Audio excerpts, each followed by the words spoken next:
Bismillahirrahmanirrahim. Assalamu alaikum.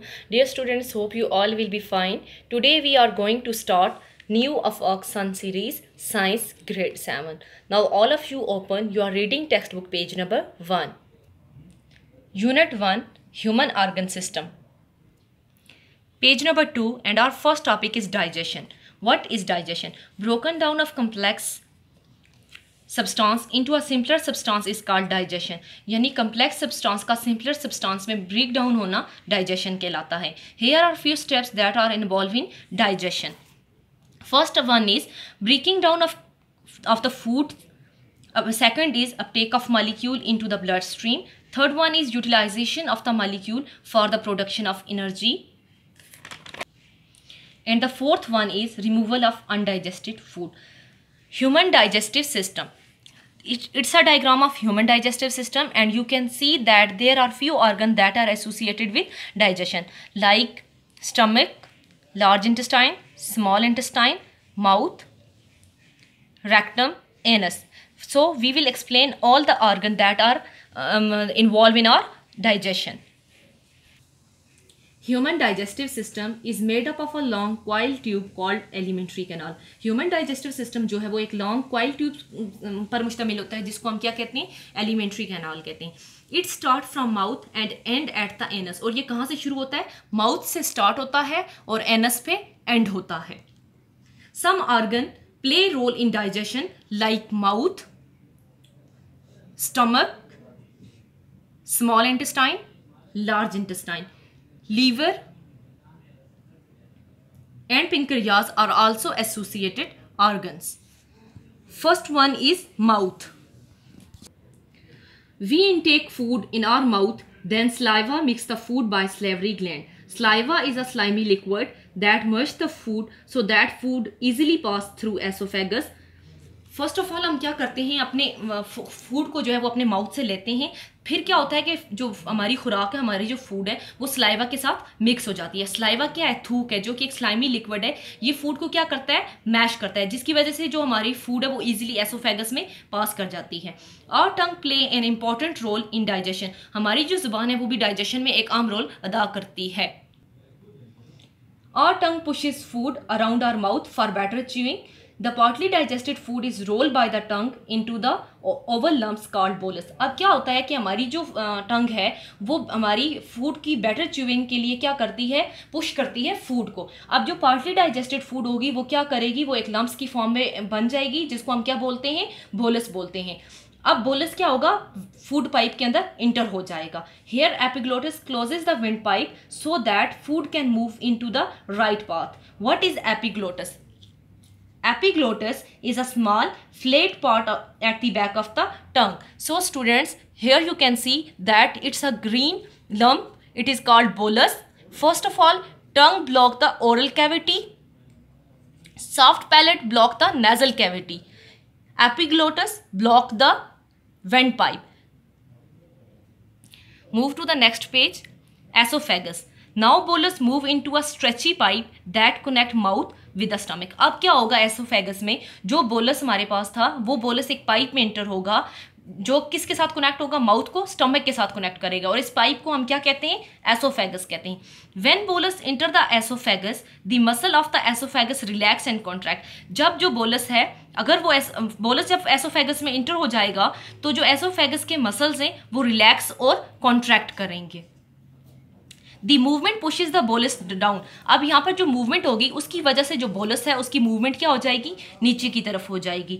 The movement in which food move into the stomach is called peristalsis. और वो movement जिसकी वजह से जो फूड है वो स्टमक में मूव कर जाए उसको हम क्या बोलते हैं? पेरिस्टालसिस बोलते हैं. सम टाइम क्या होता है कि फूड जो होती है वो वापस स्टमक से मुंह की तरफ आ जाती है, जिसकी वजह से वॉमिटिंग होती है, और इस मूवमेंट को हम क्या कहते हैं? Anti peristalsis.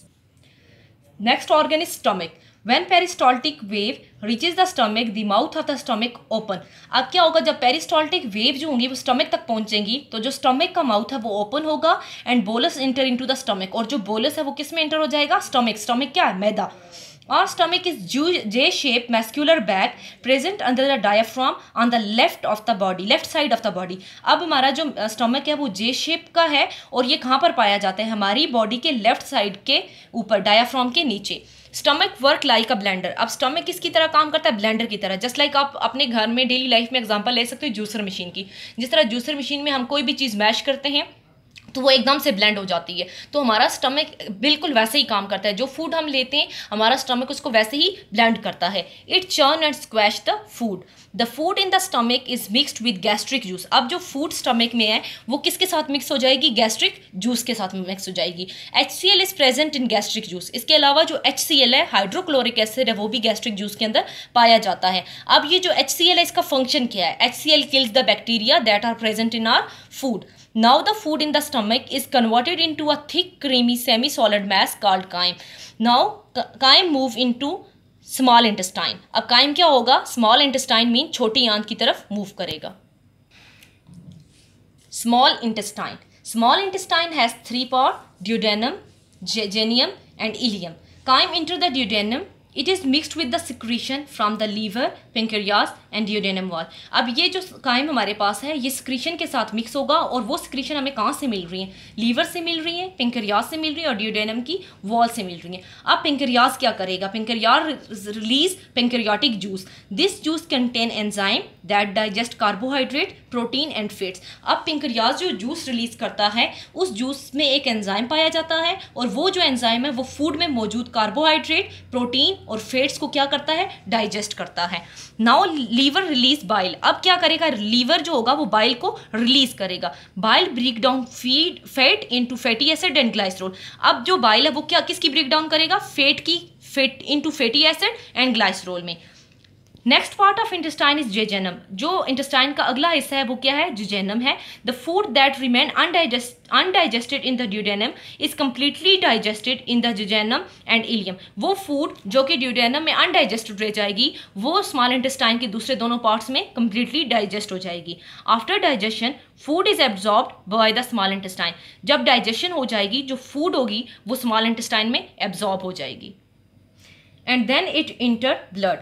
Almost all absorption take place in ileum. तकरीबन जितनी भी absorption है वो ileum में हो जाती हैं. The food that remain undigested in the ileum is then move into the large intestine. अगर इन तीनों हिस्सों अच्छा जो फूड इलियम में भी अनडाइजेस्टेड रह जाएगी वो फूड जो है फिर किसको मूव कर जाएगी, लार्ज इंटेस्टाइन को मूव कर जाएगी. और लार्ज इंटेस्टाइन जो है वो हमारे डाइजेस्टिव सिस्टम का लास्ट ऑर्गन है. Here is a diagram of small intestine, structure of small intestine. It's a structure of small intestine. It's a gastrointestinal tract, small intestine, fold of intestinal lining. This one is cell, villi, finger-like projection को हम क्या कहते हैं, villi कहते हैं. Artery, this red line is called artery, blue one is vein, and capillaries are green. Large intestine. Large intestine has 3 parts: caesium, colon, and rectum. The material that enter the large intestine contain water, salt, undigested food. Water and salts are absorbed into the blood, while the undigested food is converted into a solid form. अब जो water और salt हैं वो blood में absorb हो जाएंगे जबकि जो अनडाइजेस्टेड बाकी फूड है वो एक सॉलिड फॉर्म में कन्वर्ट हो जाएगी. It is then pass to the rectum. और ये जो सॉलिड फॉर्म में अब फूड कन्वर्ट हुई है उसके बाद ये किसको मूव कर जाएगी, रेक्टम में मूव कर जाएगी. This undigested food is called faeces. अब ये जो अनडाइजेस्टेड फूड है इसको हम क्या कहते हैं, फीसिस कहते हैं. It contain dead bacteria, fibre of plants, cholesterol and bile pigment. अब ये किस किस को कंटेन करती है, इसमें कुछ मरे हुए बैक्टीरिया पाए जाते हैं, प्लांट्स के फाइबर और कोलेस्ट्रोल वगैरह पाए जाते हैं. The rectum store faeces temporarily. अब ये जो रेक्टम है ये जो फीसिस को स्टोर करेगा वो टेम्पोररी होगा. And then remove from the body through an opening call anus. और उसके बाद उस सॉलिड फॉर्म को किसके जरिए रिमूव कर देगा, बॉडी से एनस के जरिए रिमूव कर देगा. Our digestive system can work efficiently if all parts of the digestive tract are healthy. हमारा डाइजेस्टिव सिस्टम तभी एफिशिएंटली वर्क करेगा जब हमारे डाइजेस्टिव ट्रैक्ट के जितने भी पार्ट्स हैं वो हेल्दी होंगे. Students, I have explain process of digestion and the organs involved in digestion. Now it's your home task to make all the possible MCQs from these topic. Jazakallah fi amanillah.